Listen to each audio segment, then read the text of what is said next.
Selanjutnya pemirsa, Sumarni secara resmi menerima surat keputusan dari Gubernur Sumatera Selatan sebagai pelaksana tugas Bupati Muara Enim. Penyerahan SK tersebut menyusul adanya operasi tangkap tangan yang dilakukan KPK terhadap Bupati Muara Enim, Edison. Gubernur Sumatera Selatan Herman Deru menyerahkan surat keputusan Sumarni sebagai pelaksana tugas Bupati Muara Enim pada Rabu pagi di Geria Agung, Palembang.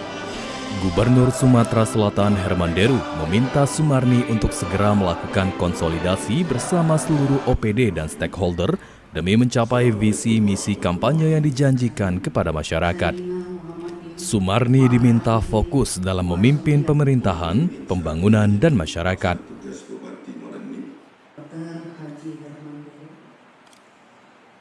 Inilah yang menjadi salah satu tugas pokok Ibu Marni di luar kapasitasnya sebagai pemimpin pemerintahan, pemimpin pembangunan, dan pemimpin masyarakat. Sementara itu, sesuai arahan Gubernur Sumatera Selatan, Sumarni akan langsung melakukan konsolidasi bersama seluruh jajaran di Kabupaten Muara Enim agar roda pemerintahan dan pembangunan dapat terus berjalan. Kita akan konsolidasi, kita akan rapat secepatnya. Siang ini juga saya akan pulang ke Muara Enim. Kita akan rapat dengan seluruh OPD, seluruh camat.